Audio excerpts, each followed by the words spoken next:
Good morning, everybody. Here I am as Mother Nature this morning with my flower tiara.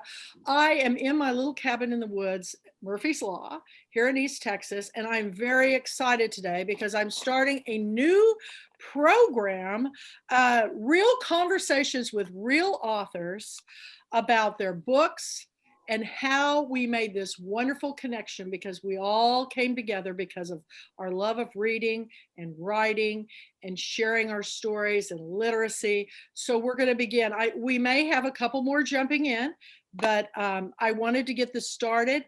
And I'm just going to go around the room as they're in their homes. All of the authors here today are from Atlanta, Georgia.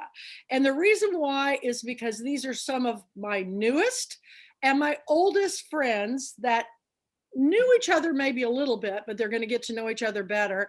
And because tonight on our book and film club, we are going to be talking about the really hot topic of the day, the book and film Gone with the Wind.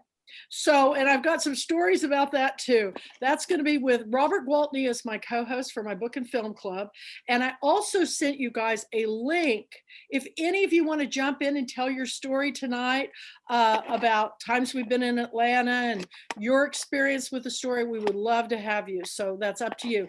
But today, Mandy Haynes is joining us.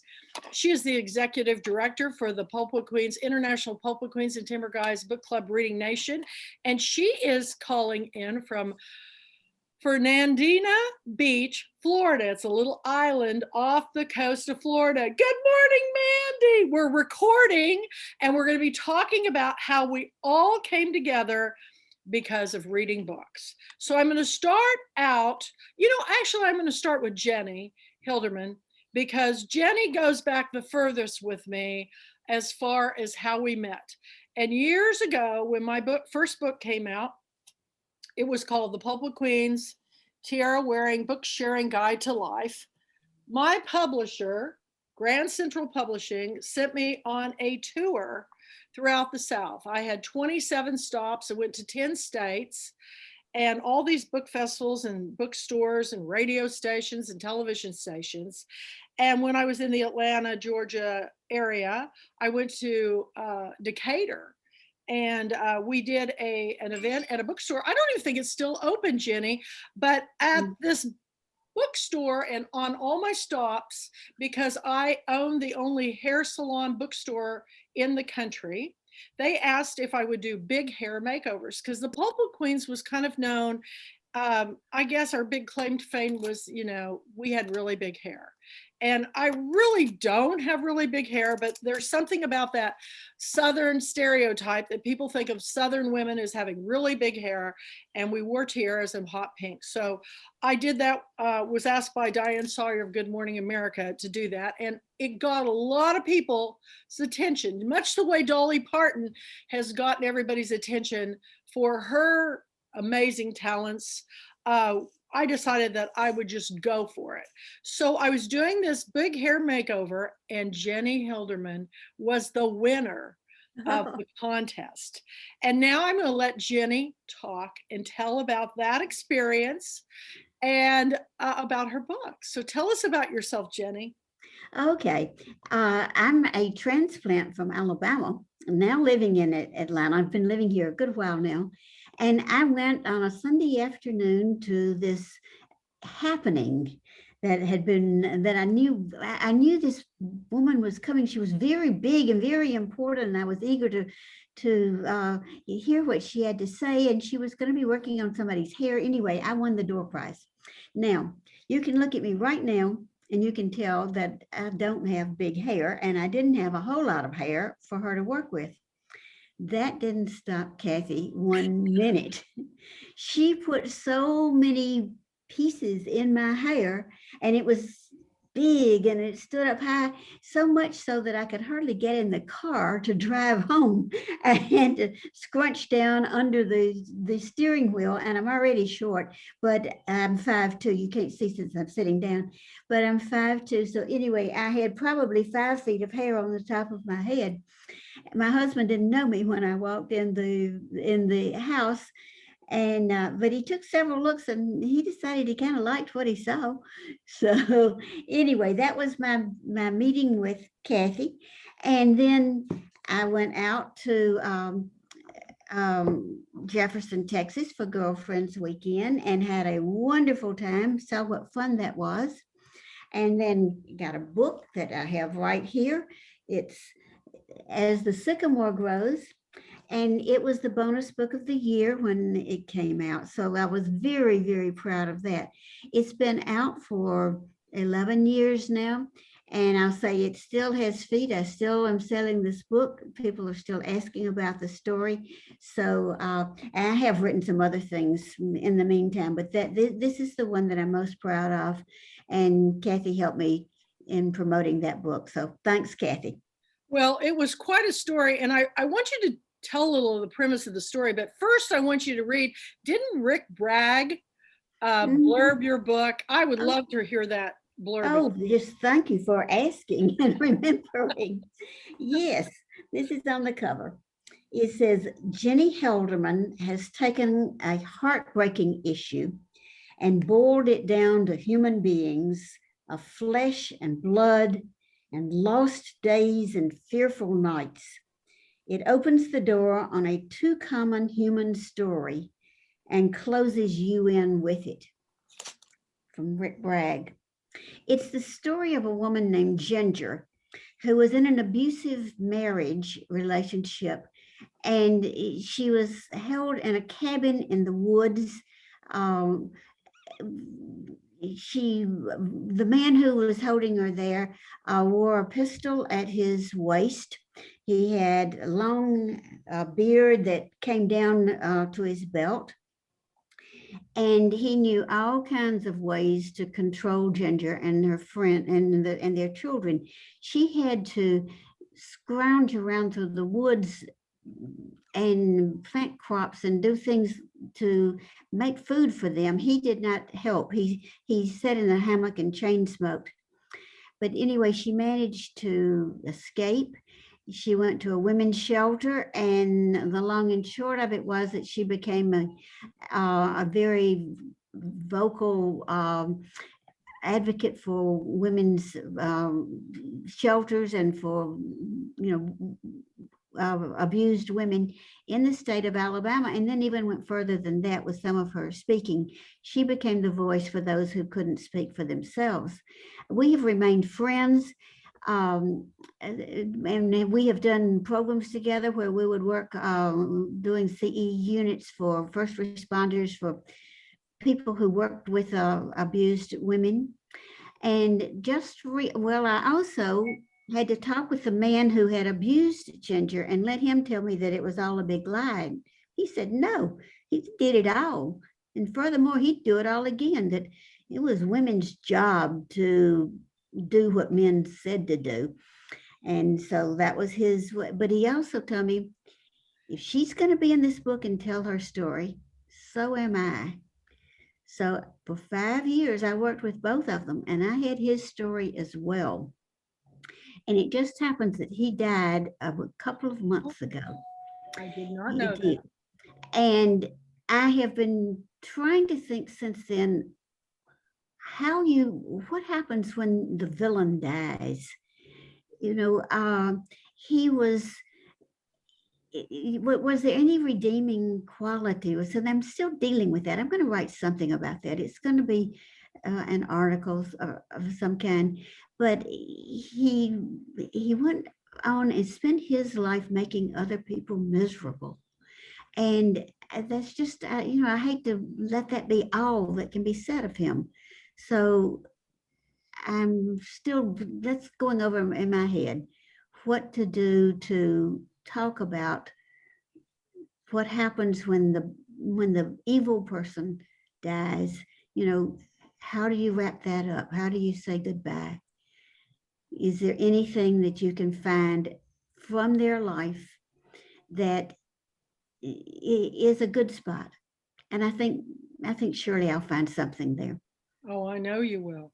And Jennie brought Ginger to Girlfriend Weekend, and she had never danced. Was that right? She'd never danced before, or what was the her experience? She had been brought up in a very strict religious home in which, as her father said, they didn't do huggy, kissy, lovey-dovey, meaning that they really didn't touch and hug and all. She was not allowed to pretend. She was not allowed to dress up in costumes or to do it. She couldn't pretend to, to play games like children play. She couldn't be in the Girl Scouts or be a cheerleader. Those things were considered sinful. And she came to Girlfriends Weekend with me. And the first thing she did, of course, was to get a costume to come. And that was a big step right there. But the first night that she was there, she just sat at a table and watched. She couldn't join in with fun. And she told me later, she said, I wanted to be part of the group. Everybody was having such a good time, but I didn't know how. And so for the next couple of days, she, participated. She had a good time. But the last night that we were there, the band was playing and people got up to dance. And I looked around and here was Ginger, and she was just cutting loose and having the best time.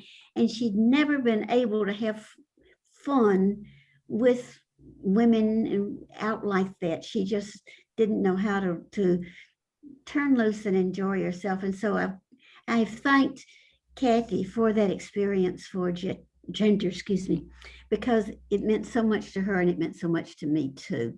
It was really a wonderful beginning for us with Girlfriends Weekend. I have always said a good book is a good book no matter when it's written. So I hope everybody who's watching this, when we put this up on the YouTube channel, read your book, because there was no surprise to me that it won the bonus book of the year, because it's one of those that will stay with you, like Memoirs of a Geisha or, Gone with the Wind. Mhm. Stories that are timeless about overcoming such, adversity and different things. So Mhm. I am so proud of you. And we actually, years later, took the Pulpwood Queens on a cruise with our authors. Yes. Jennie was one of the authors, and we got to do book signings aboard the cruise ship, and the captain gave us a party. We had a wonderful time. Her husband was able to go with us, and we just had the best time. So I thank you, Jennie, for being here and for your, your continuing stories.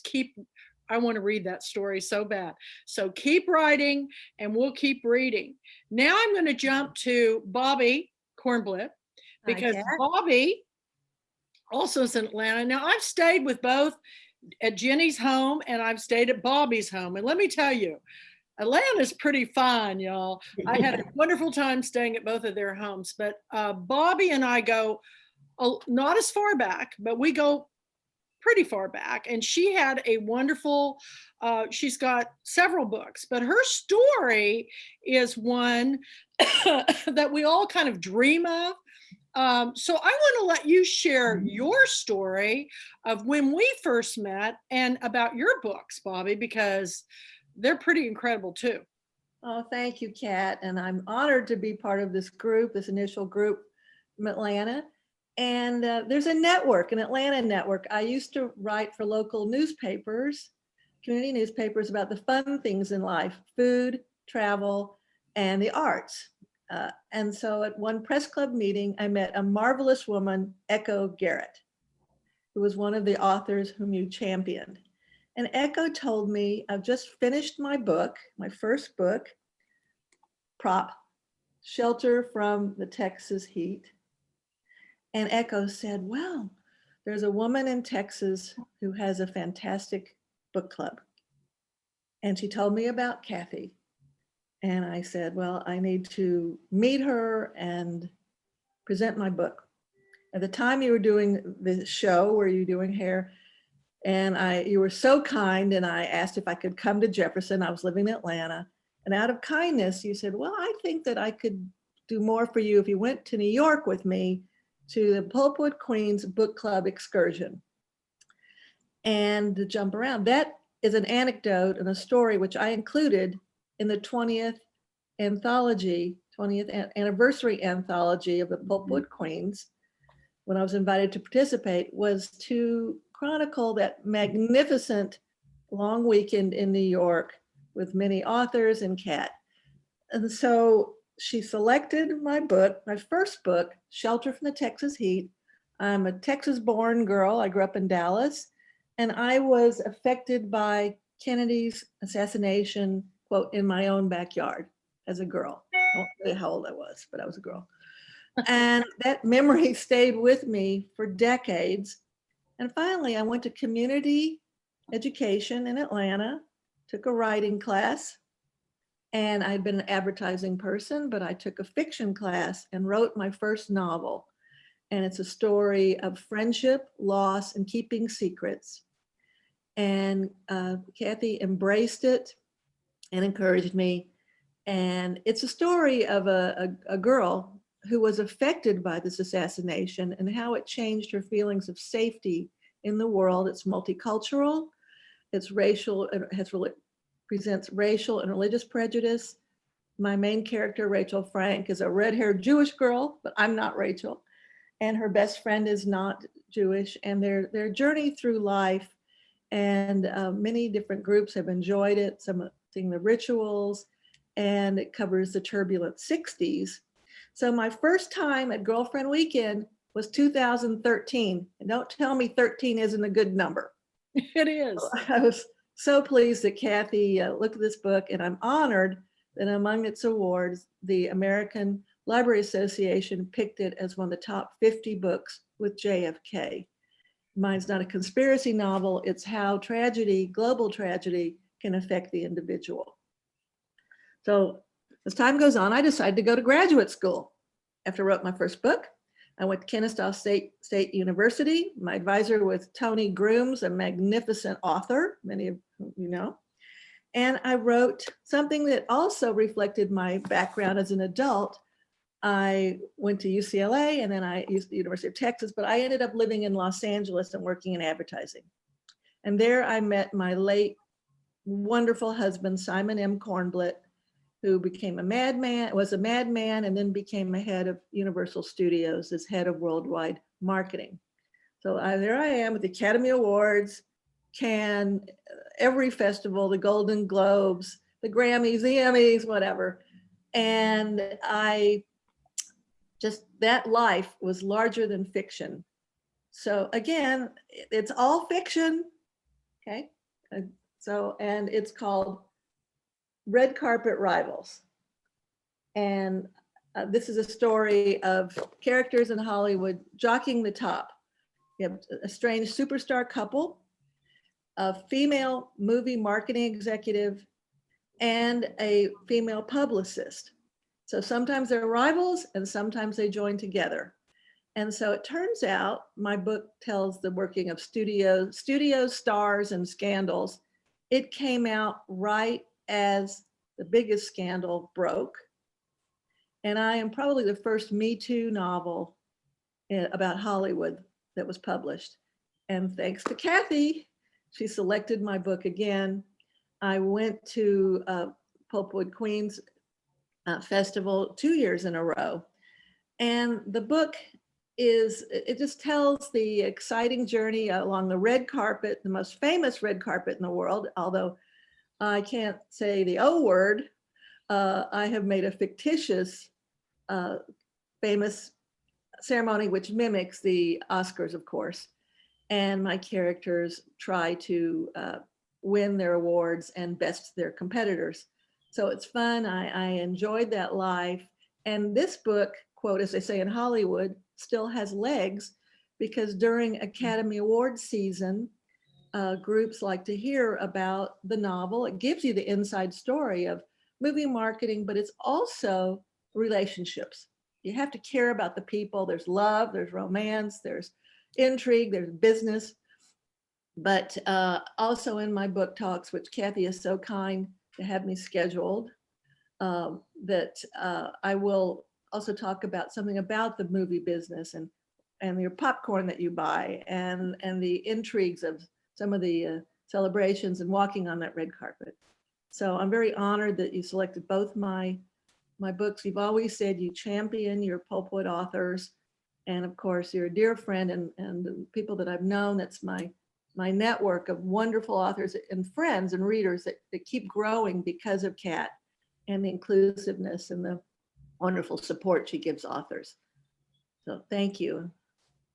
And You are welcome. You're welcome. And now with our book and film club, I just found out last night that April 25th is the Oscars. Yes. So we need to talk, because I think Robert, Bobbi, you've walked the red carpets. We need to do some kind of Oscar event. I think this is the year. While we're all sitting at home, I watched Minari last night, and it's fabulous. Oh my gosh, and A Piece of Woman, and I went on an Oscar watching venture, and I just started The Sound of Metal.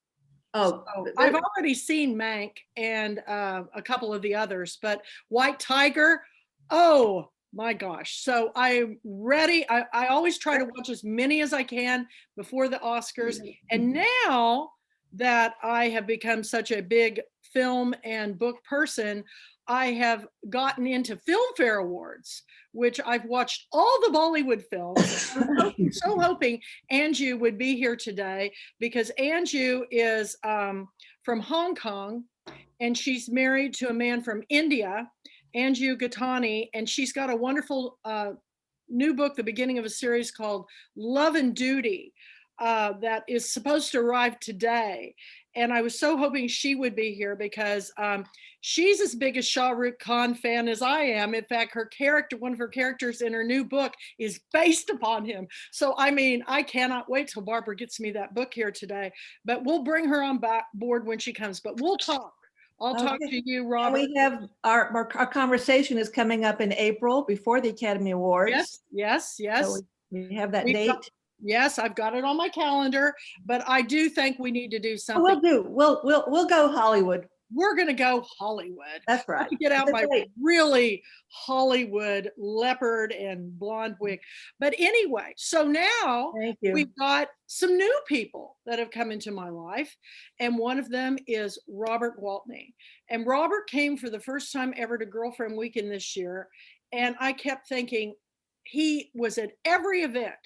He was commenting, he was sending messages, he was active, he was participating in all that we did.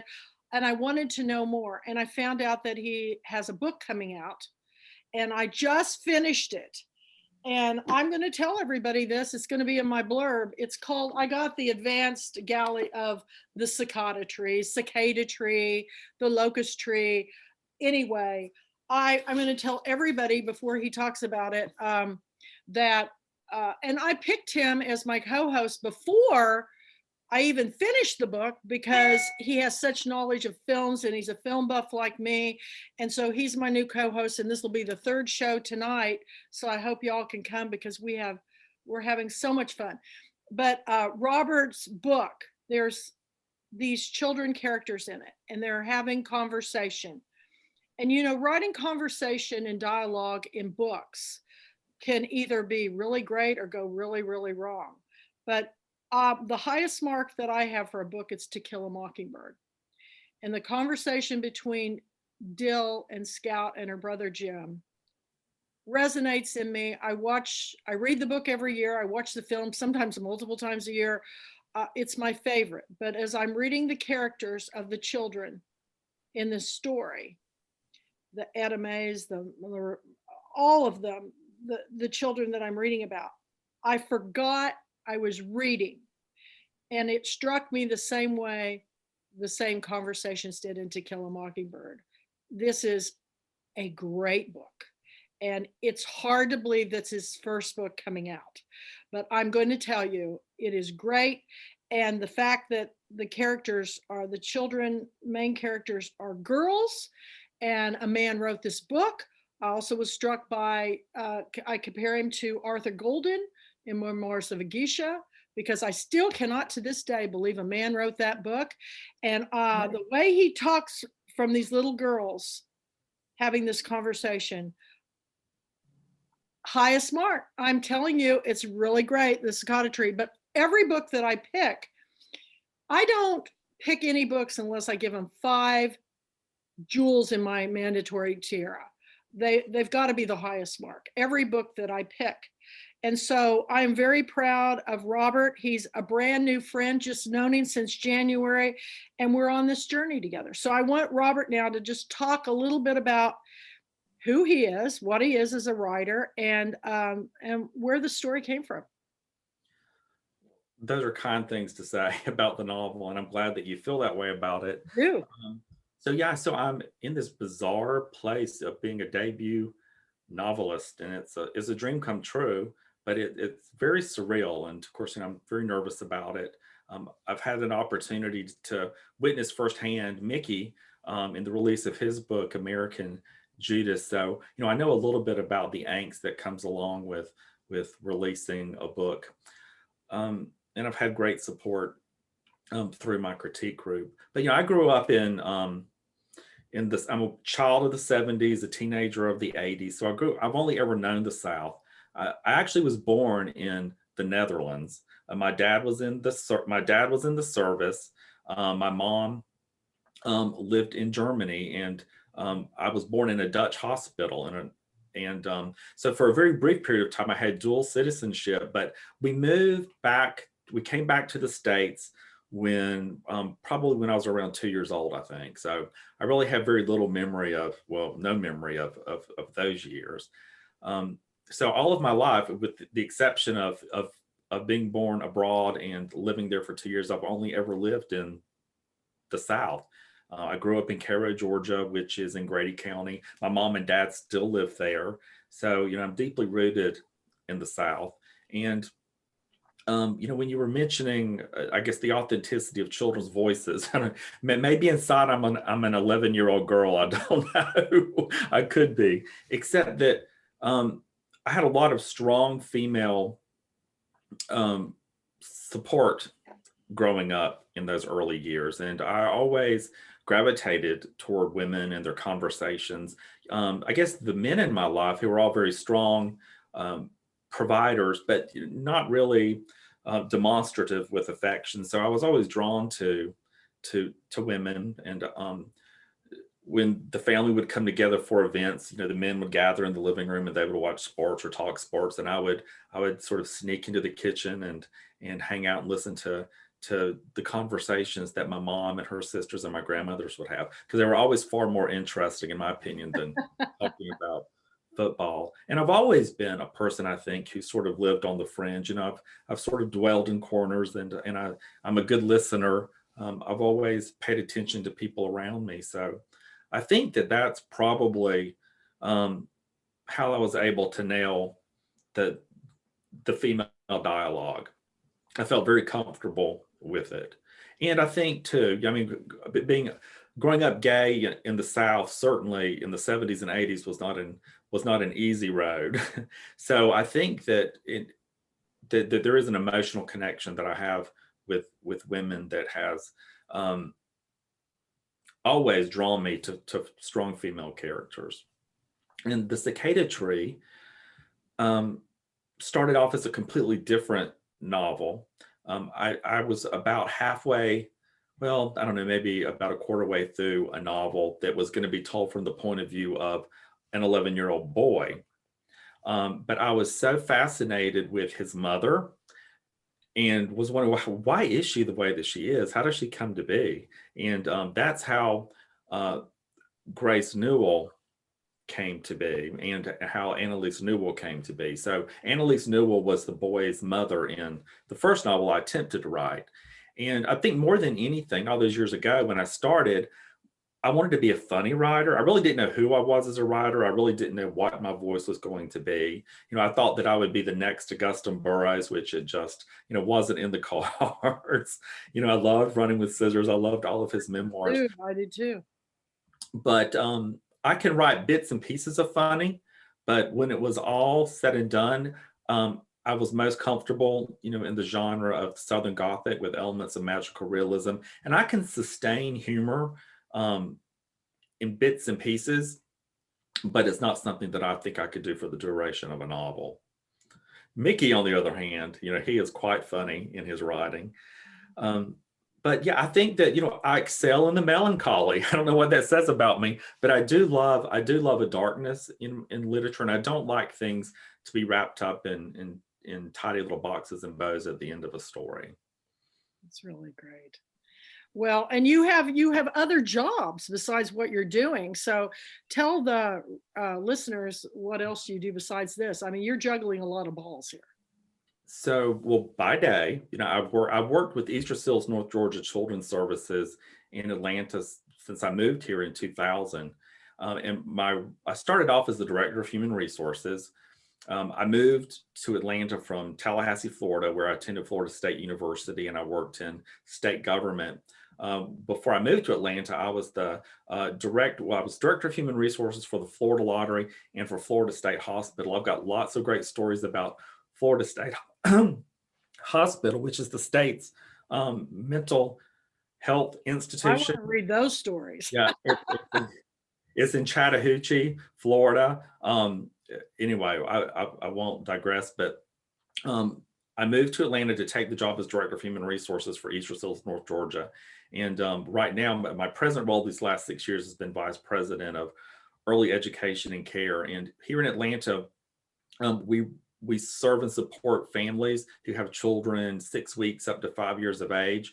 The majority of our children, well, all of our children are living at or below poverty, and about 30% of our children have a diagnosed disability. So we're ensuring that that families are able to support their children as their child's first and most important teacher as they transition from us into kindergarten in the public schools. It's amazing. Amazing. Thank you so much. Well, we're really looking forward to it. I've already made this book, The Psychometry. I mean, this is the bound manuscript, but it's going to be our February 2022 book club selection.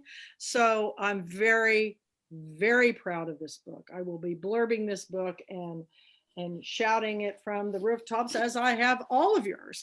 And next, I'm going to move on to Mickey Dubrow. And Mickey is a part of Robert's Writers Critique Group in Atlanta. And I just recently, a couple months ago, started the writers group of the International Pulpwood Queens book. And I wanted our authors to start mentoring to new writers and to seasoned writers and to talk about all aspects of writing. And I didn't know anything about a writers group. And when he told me about his critique group, I thought, oh, I've always wanted to be in one. Why don't we start off with that? And Mickey was one of the authors in the group, and he had a book out. I didn't know anything about it. And the book is, oh gosh, it was right here. American Judas. I'll find it here just a minute while you're talking. But oh no, I loaned it to Barbara. My mail person, because I was telling her about it. She said, I've got to read it. She's going to be bringing it back, but we'll have you show it. But this book is a bit controversial. And in fact, when Mandy and I she goes, have you read this book? And I said, yes. I finished the book before I had him. We jumped him into the program because we had an author that could not come. And I thought, I'm going to pull Mickey. Mickey, as a seasoned pro stepped in. He's been blogging all week for Breathless Bubbles and Books. We did our online book club with him, which is up on the show with his whole family, you all. His whole family, his dad, everybody, his wife, they all came to the show. It's up on my Kathy L. Murphy channel. Please subscribe. And Mickey has quite a story. And I found out he also has hidden talents. That's the other thing. I find that most authors, if they're good in one thing in the arts, they're usually good in, that's why I'm an artist and an author, and Mickey is a cartoonist.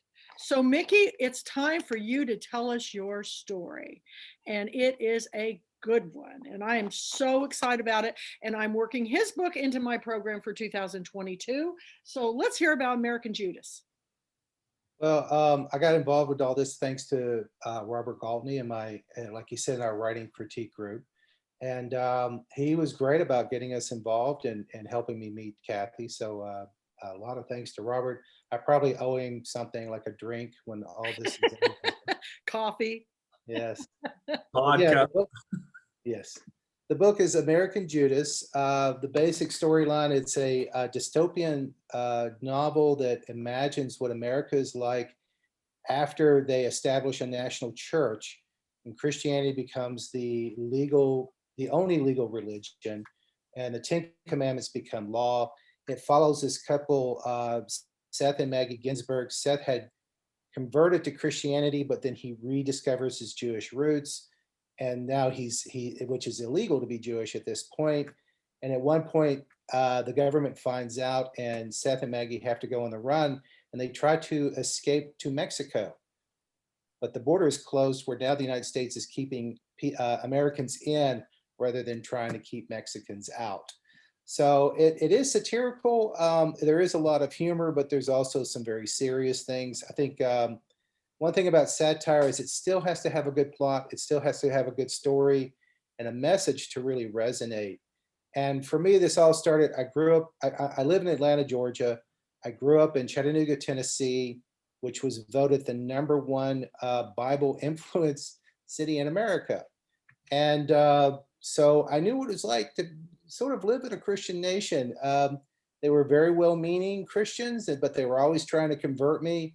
But I grew up in a very strong Jewish community, and I had no interest. And if anything, when I was young, I was very insulted. I was like, because we're a very proud Jewish family. It's like, how dare you ask me to give up being Jewish? Doing to others as you would have others doing to you. I would never ask you to give up your Christianity, so don't ask me to give up my Judaism. And I'd always wanted to write this book, I think, on some level. And I was just, looking, Kathy, when we had our interview, you kept asking me if this was the first book I had written. I kept thinking it was the first book I've had traditionally published. It's not the first novel I've written. I've written like 5 novels before this one, and they were all horrible. So I think every writer knows you write over and over again. And as soon as you finish one, you go, okay, well, that was interesting. Let's try it again. And it takes a few tries before you finally get the hang of it. But it was actually in like 2011 that I sat down and I wrote one chapter that has pretty much stayed the same. There's a chapter where there's a radio show, and it goes into all these absurd news items in the show, and it even has a commercial about being sent to a re-education camp. And that was the first thing I wrote, and it kind of grew from there.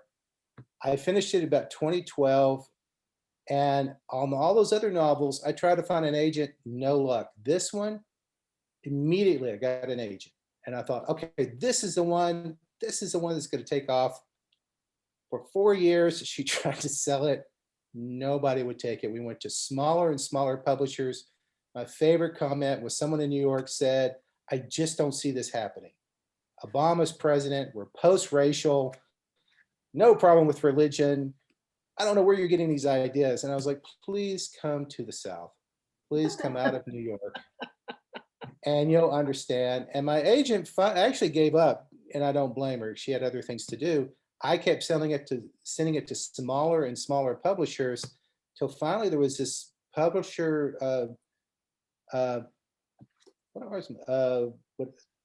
SFK Press. I can't believe I can't remember. I can't believe you forgot your publisher, Mickey. I know, Southern Fried Karma. Poor guy. I love the name of the publisher. Say it again. Southern Fried Karma, and That's he's my based name. in Noonan, Georgia. Is this guy who is a graduate of Queen's MFA program, and he decided to start this press. I think it was the 4th book he put out, and but when I sent it to him, he immediately was like, "Oh yeah," and I started to kind of explain, and he goes, "Dude, I grew up in the South. I know this has always been happening. This isn't something that's about to happen. This is something that's always happening. It's just on different levels." So he got it immediately, and so it was no problem. That's how I finally got it published. So Got the best cover. The best cover. It's Isn't great. I have to say he has a cover designer that he uses out of, I don't know where she's based. She gave me 2 designs, and this was one of them. And I was like, wow, she nailed it immediately. Yeah, it's a great story. And he's been blogging on Breathless Bubbles and Books. And all of a sudden there's a a drawing of Seth Ginsburg, the main character, and I'm looking at it and I'm going, oh my gosh. First of all, it was a great drawing, but second of all, it looked an awful lot like my husband that I've now divorced from when we were first married. And I was like, oh my God, that looks so much like Jay.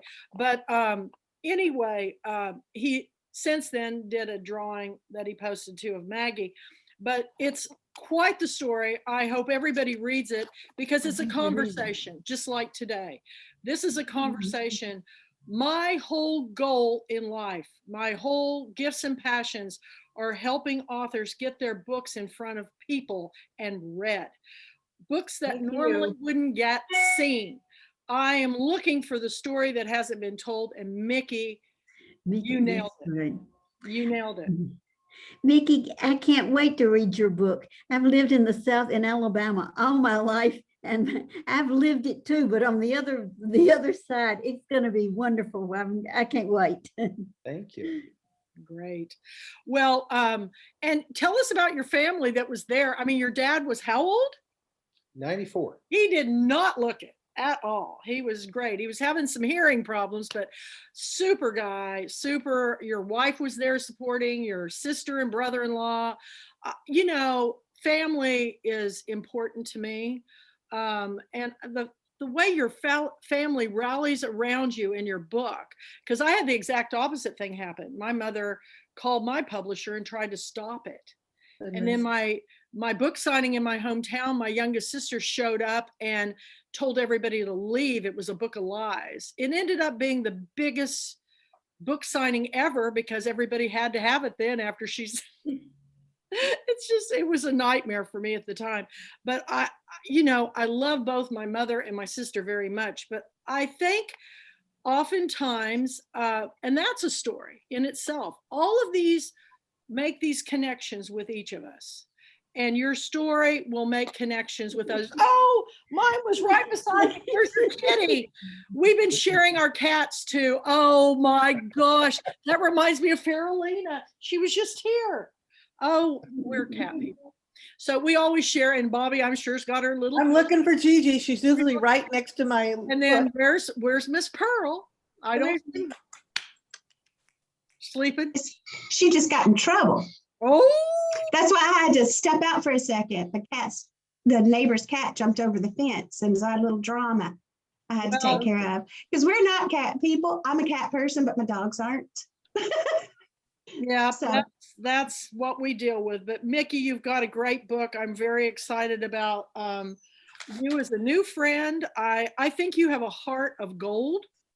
And I think it comes through in your blogs. The one today that you talked about, the Seder, meal and the sharing of it was always in the paper every week. Growing up in Kansas, I had no idea what a Jewish person was. I didn't even know until, I went to college. There were people that other than, what I grew up with, I belonged to the First Christian Church, but now I've got friends from all over the world, every religion, every color, every culture, every economic background, and it has made me very rich. And so the more we share and read these stories, you all, this is a community. And instead of us all going, you're different from me, I don't like that, we're like, tell me more. I want to hear about your story, your family, your experience, and I love it. Now, last I'm going to end with Mandy Haynes. Mandy came to me saying, would you like some help running Girlfriend Weekend? She said, could I be your Tawana? And for anybody watching this knows that Tawana Anderson Neal was my friend for over 20 years and helped me run the Pulpwood Queens. And she unexpectedly died a couple of years ago, this time of the year. She died on Good Friday. And it was devastating for me. But, just like Shah Rukh Khan, I heard in a speech last night say, he goes, life is tough, it's hard, it's not fair. But if you wait for it, no matter what happens to you, and listen, I just had an ice storm. I still don't have heat and air conditioning in my house. No. Things happen, but if you wait for it, something wonderful will appear. And it was Mandy Hayes. Oh. Like the most wonderful person, but she is one of the most incredible writers that I've discovered this year, like Robert Waltney. Well, actually, it was last year, but she's got 2 books. She's got Walking the Wrong Way Home, short stories, and Sharp as a Serpent's Tooth. She's working on a new book, and I want you to tell them your story and how you came into my world. So my writing journey is a little different than most people's. I always, like, as a little kid, I thought I'd be a writer. You know, I mean, it's like that. That was like a plan. But then life happened, and I dropped out of high school, my sophomore year of high school, actually, and got married and became a mother.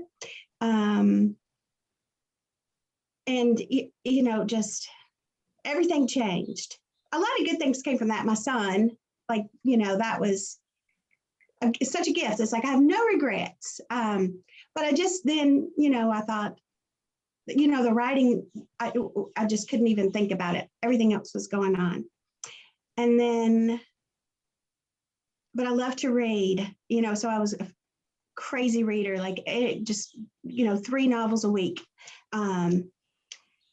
And working a stressful job, I started working at Vanderbilt in the mailroom because they had college benefits for my son.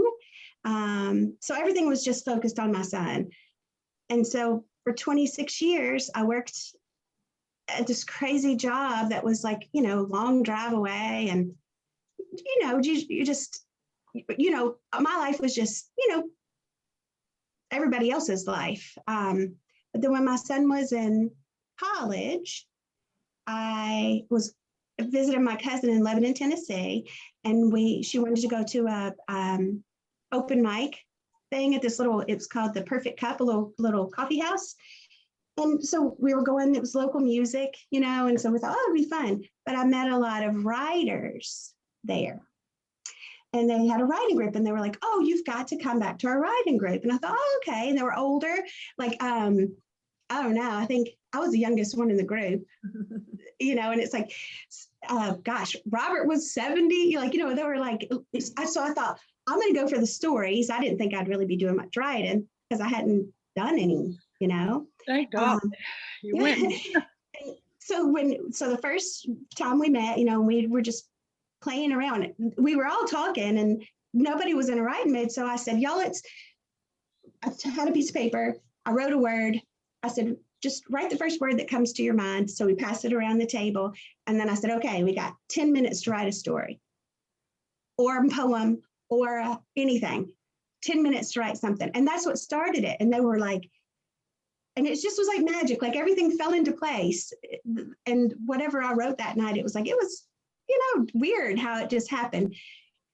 Long story short, I'll try to keep it short. It was that little group that was just an accident, just a little accident actually, that I found them. They said, you've got to meet Elkin, this man named Elkin. You've got to meet Elkin. He will love you. You've got to meet him. Come back, you know, hope you come back next week. You got to meet him. And Robert, who was so adorable, asked for some other stuff that I'd written. So I had a couple of stories that I, you know, hadn't shown anybody. I just gave to Robert. But when I came back that next week, this little guy walks in overalls, tie-dyed socks, yellow Chuck Taylors, his little Rastafarian hat. And I'm like, is that Elkin? And they're like, yeah, I had no idea. He's carrying his guitar. So I thought, I had no idea who he was. Well, he was an English professor at Ball State.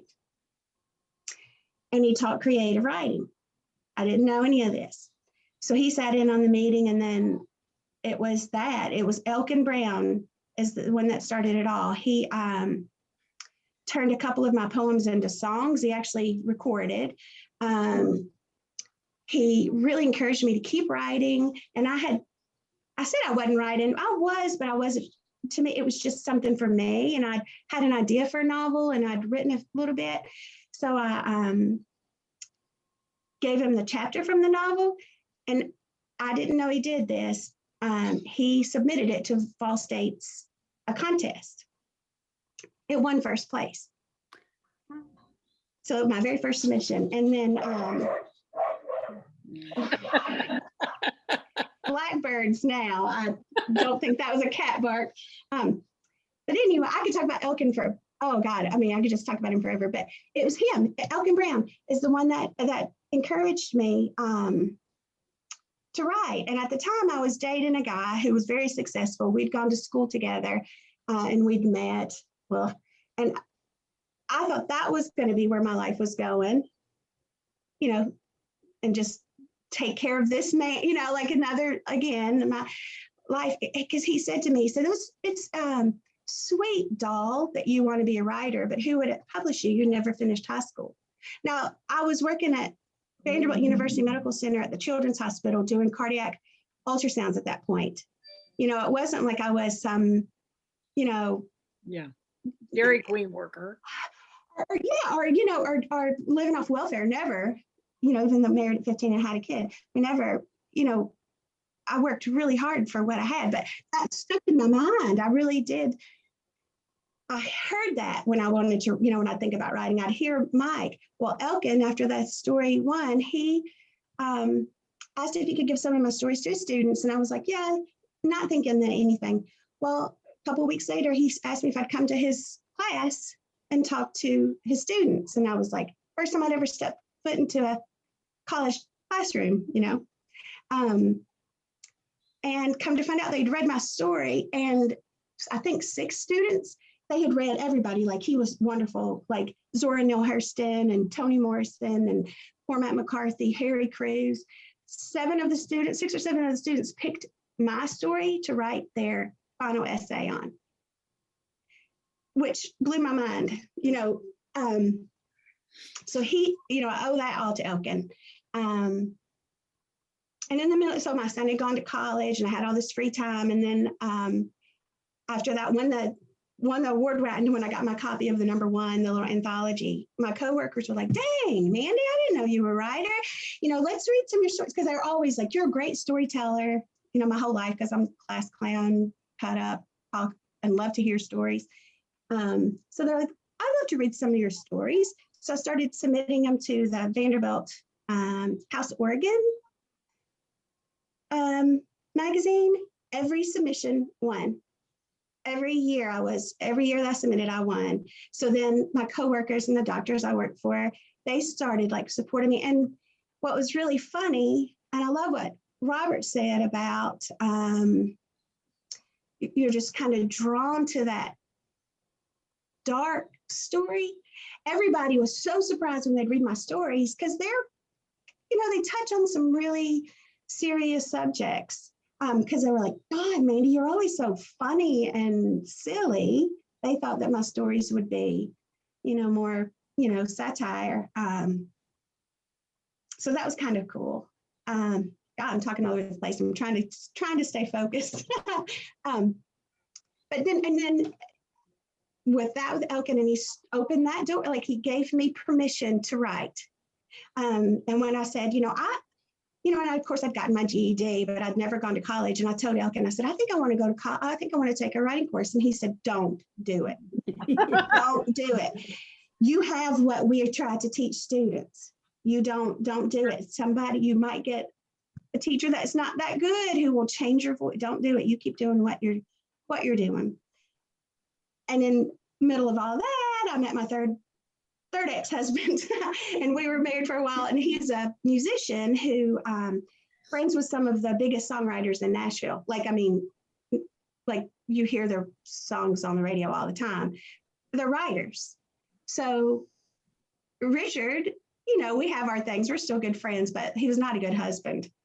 But he could be a good friend. And he introduced me to these people that it's just like my life, how you were saying, Bobbi, how weird. It's so surreal. Like, you know, I'm at Alison Krause's house. She's reading my book. And I'm like, are my stories? And Nancy Griffith, you know, go into Brown's Diner, and she'd call out my name and ask if I had a new story for her. I just get chill bumps, you know, still thinking about it. And it's so funny how I went from just like, it seemed like overnight from thinking that I would never be a writer because, doll, that's so sweet, you know, but who would, you know, why do you think you're a writer? Well, if you're a writer, you're a writer. I mean, if you are a writer, it doesn't matter where you come from, how much money you have, what degrees or you have, or whatever. So that was just pretty amazing. And then I had an editor who was going to start a small press, and she was so excited and wanted to publish my first collection of short stories. And that's what started this whole thing that changed my whole life.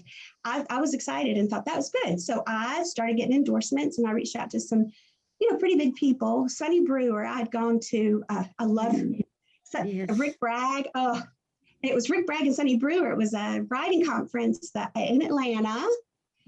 Don't quit your day job. They did for that. Yes. And so, so that's probably like 11 years ago now that I went to that. And then, so when I was starting to get my thing together, that I thought I was going to go with my editor's publishing house,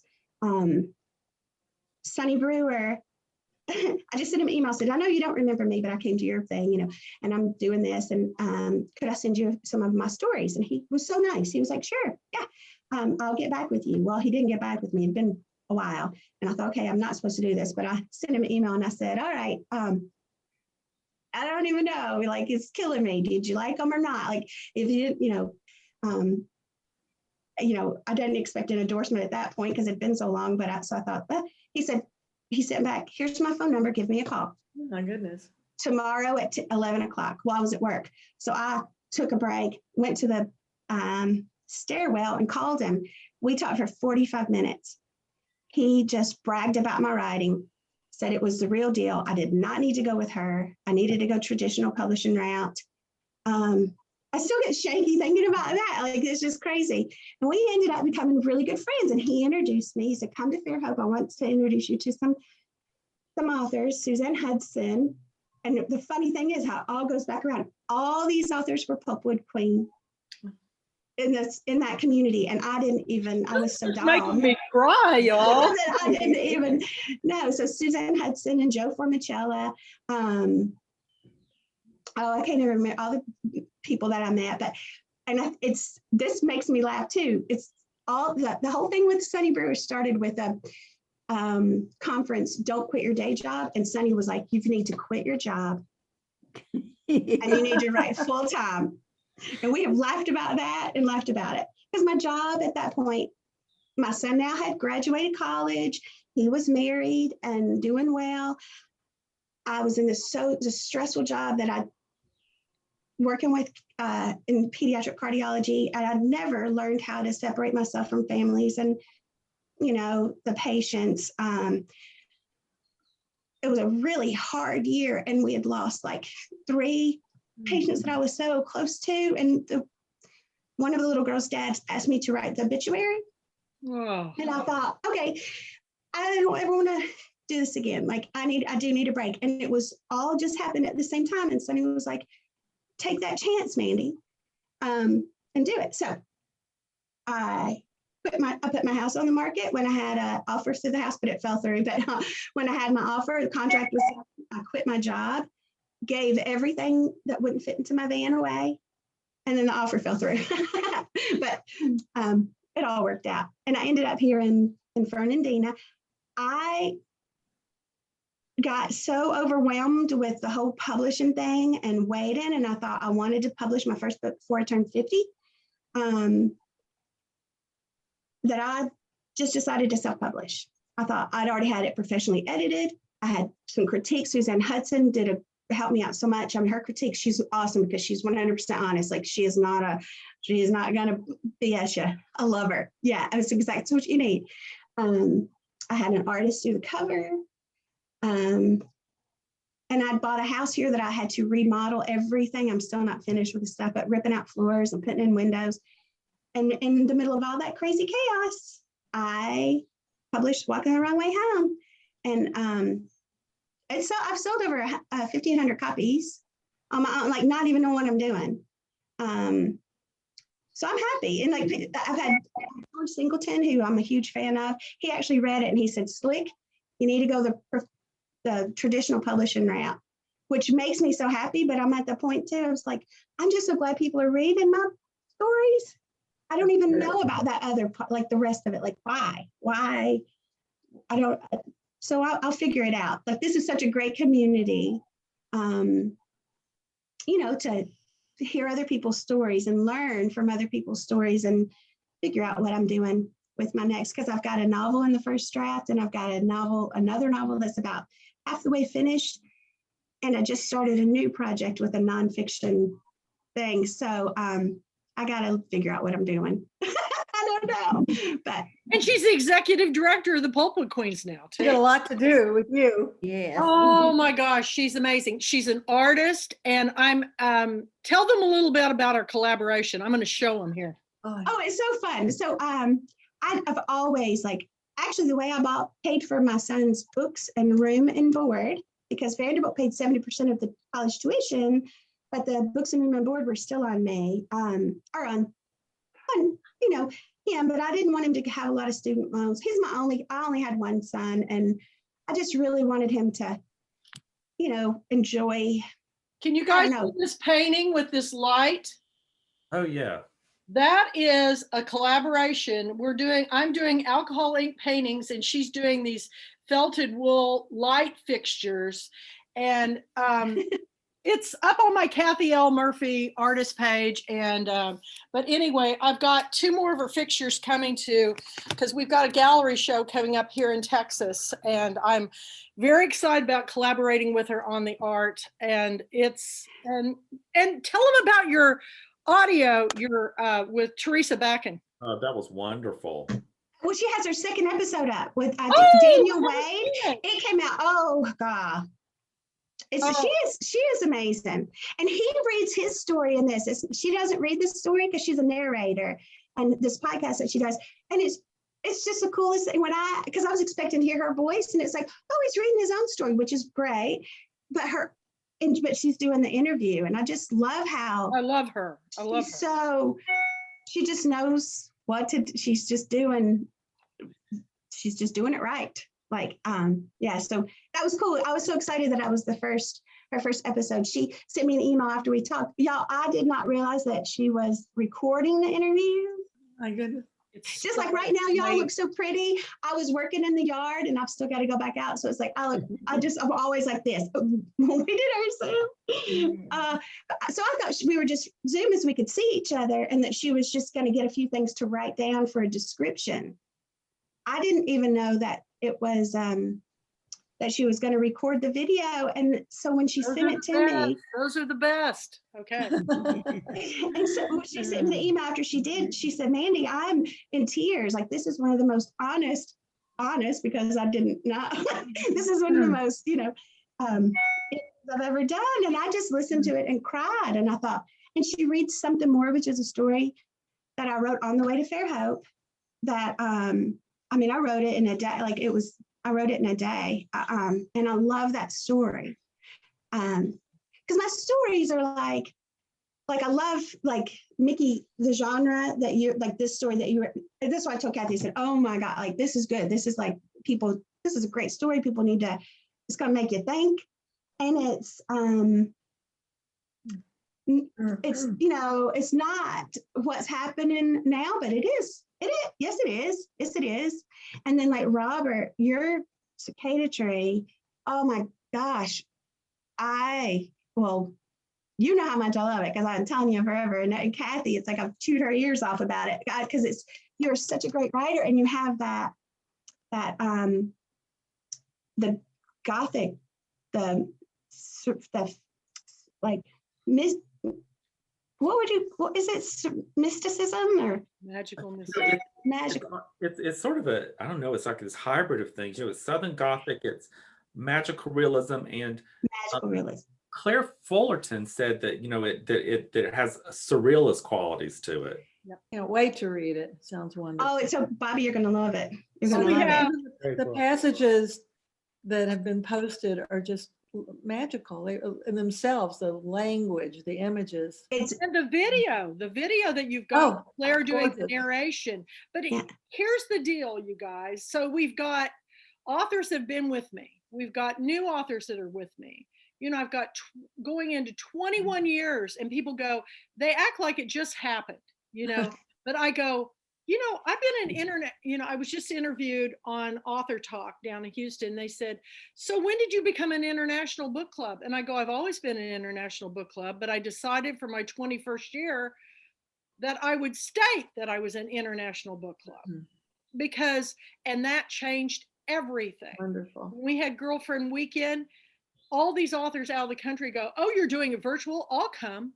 Paris, Spain, Malta, British Columbia. We have people Atlanta. and from all over the place. And this next year, it's going to even be bigger because we're going to have more bloggers. We're going to have the Dolly Parton Imagination Library. And it's such a good mix, like what I was saying about with Robert. That's a blackbird bark. When they get on the bird feeder, they can't stand it. But how Robert, it's everything. And then, and with my stories, and people are like, so what are you writing? It's like literary fiction, and it sounds boring, but it's human, like Southern, something more that Teresa did. As I'm listening to her read it, I just cried. It's because a little girl who has nothing, but she sees beauty in everything. And Jennie, I can't wait to read your book. Oh, you're going to love this book. Wait, and I have so many questions too. So what started that? Like, how did you meet Ginger? Well, it was Rick Bragg's fault. When Rick started teaching down at the University of Alabama, I went down because I wanted to be in his classes. I was just auditing. But anyway, he gave us an assignment to go out and do a magazine story. And I got the story, and I came back and I said, this isn't going to fit into 1,500 words. And he said, well, bump it up to 2,500. Well, we bumped, and it became a book. And can you imagine Rick Bragg? Greatest storyteller. Wow. And Jennie, I read your book. Oh, you have? I have too. Yeah, I loved it. It's very powerful. Yeah. Oh, well, thank you. Quite the story, but I didn't know he had died. So, but you see what's happening by having this conversation. We're learning more about each other's lives, the story behind the story, but we're also learning about each other's writing. At Girlfriend Weekend, we're able to do that, but not on this intimate of a level. And so that's why I want to do this. I want to do these. We're going to put them up on the YouTube channel. You guys can share this with the world, subscribe, and let's see if we can make this book club, honest to God, the biggest book club anybody's ever seen. And I know we can do it if we all just hold hands and work together. We can change people's lives, one reader, one book at a time. I've had I had a woman come up to me that I'd known for years when my book came out. She was a neighbor. And she said, I'm going to join your book club. And I go, you are? And I said, why are you joining it now? I've known you for a long time. She goes, because we had the same mother. And we've been friends ever since. And she's since moved out to Arizona, but we keep in touch. But if you write a book and it touches one person's life where it changes the trajectory of how they perceive themselves. That happened to me when I read The Great Santini and then Lords of Discipline by Pat Conroy. I thought, oh my God, somebody else had the same kind of family dynamic that I had. That's why Pat's family is like my family now, and why they, I work every year to help their literacy endeavor. And if you guys have not seen the new tour of the new facility in Beaufort, it's up on the Pat Conroy's Literary Center page. Beautiful. He did a whole segment. I was just bawling during the March 4th event. He did a whole segment on Tawana and I taking Pat Conroy's pants there. And he showed it. I was just like, I didn't know that was going to happen. And it's out there. I mean, this was my favorite author in the whole wide world, and think that now I'm a part of that center. Definitely. It's just absolutely life-changing for me. So as we move ahead with our stories, it's really important that we all understand that it's bigger than a paycheck. It's bigger than being on television or even getting awards. What is amazing to me as I've gone through, a lifetime of hardships and different things, much like Mandy.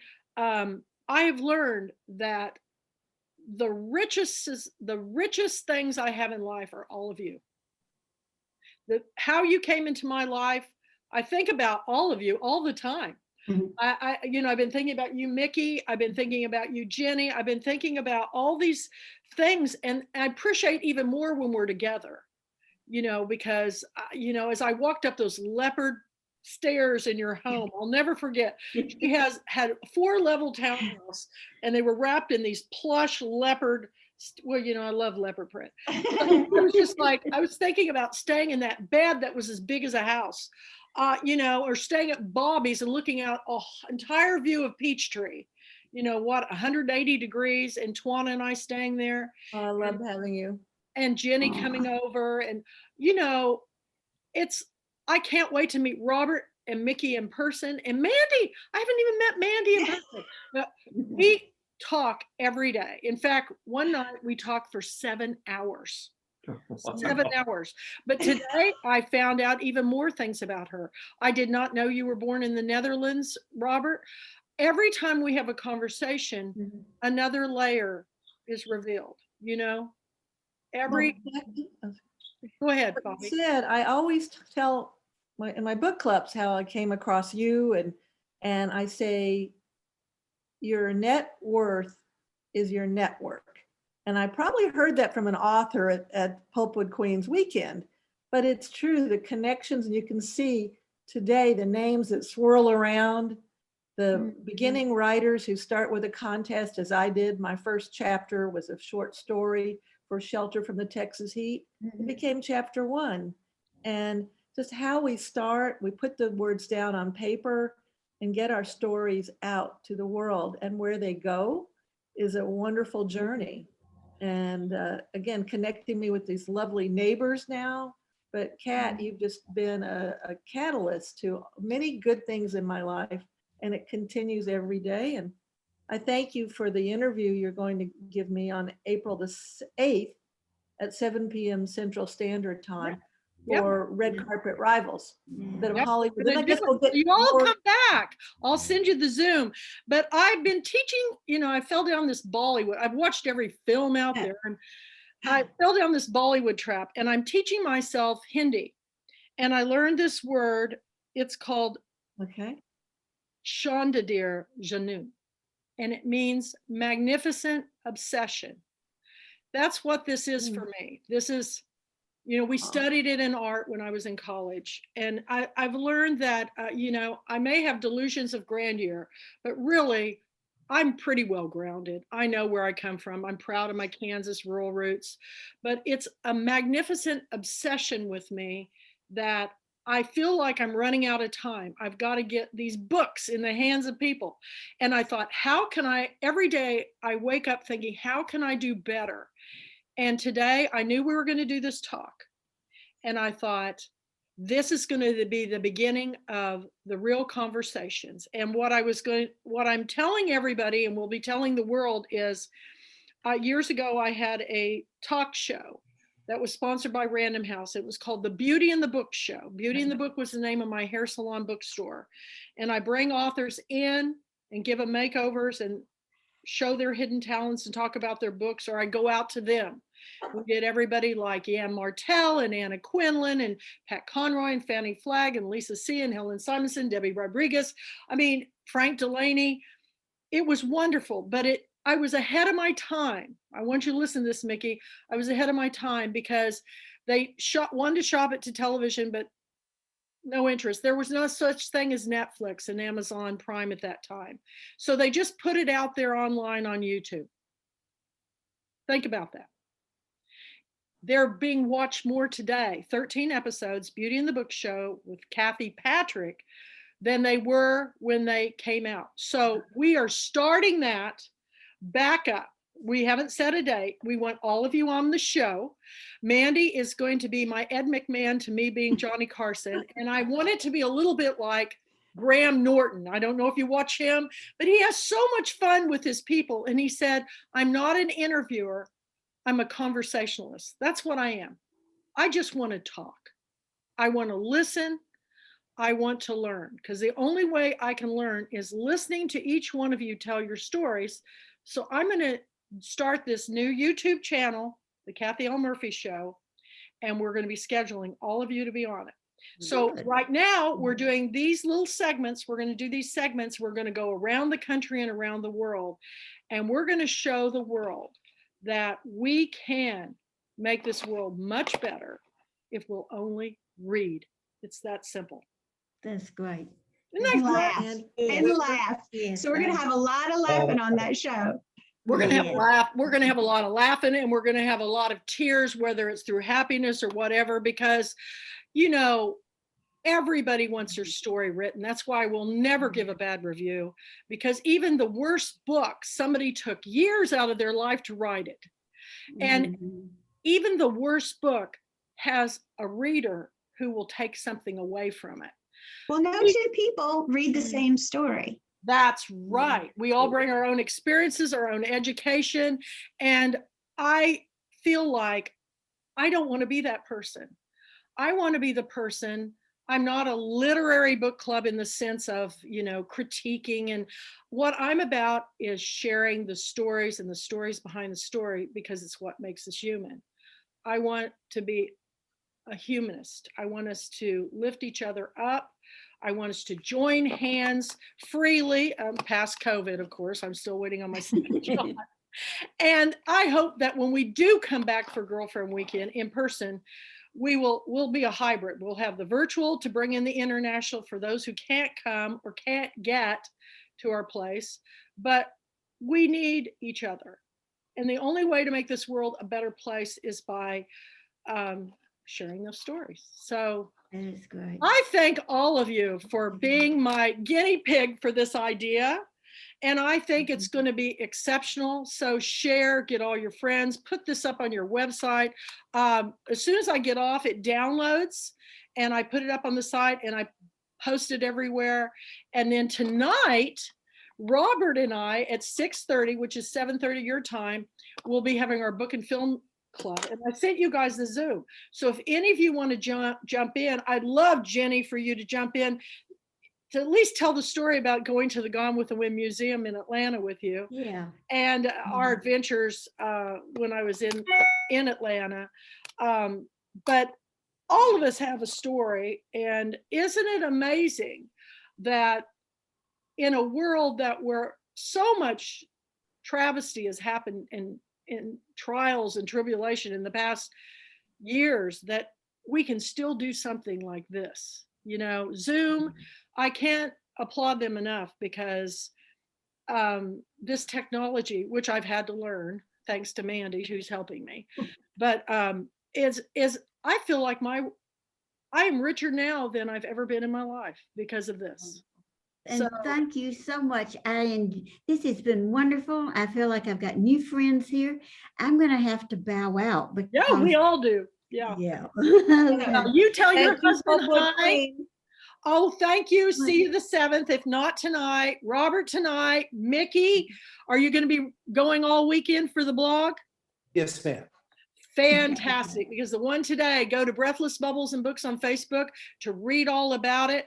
And the last thing I just want to tell all the people that are going to be listening to this, if you go to my website, thepulpitqueens.com, book club selections, it lists all of our books. But if you click on any of the books, it'll take you to Main Street Reads. And Main Street Reads in Somerville, South Carolina, is set up a virtual bookstore for us. I got your book on there. It's already up. She can get you It's so easy. It's you just click and you easy. can order the books. You're helping a bookstore. You're getting a discount if you're a pulpwood queen. They'll ship them right to your house. And we're asking all our authors to send book plates so they'll be autographed too. So get a hold of Sherry Stonk at Main Street Reads, and we're developing a program with her. And also, you know, we're helping an independent bookstore, which is so important, because they're struggling so hard. Any bookstore, whether it's in your own community or it's online, bookshop.org is the big picture. And so thank you guys. And Thank you. I love you. Thank you. I love I you all. love you. Kathy. Yes. Barbalinge. Great to be Barbalinge, with my you. new Hindi. And we'll see you down the road. Okay. Thank you. Goodbye. Good to see Bye. you all. See you soon. Okay.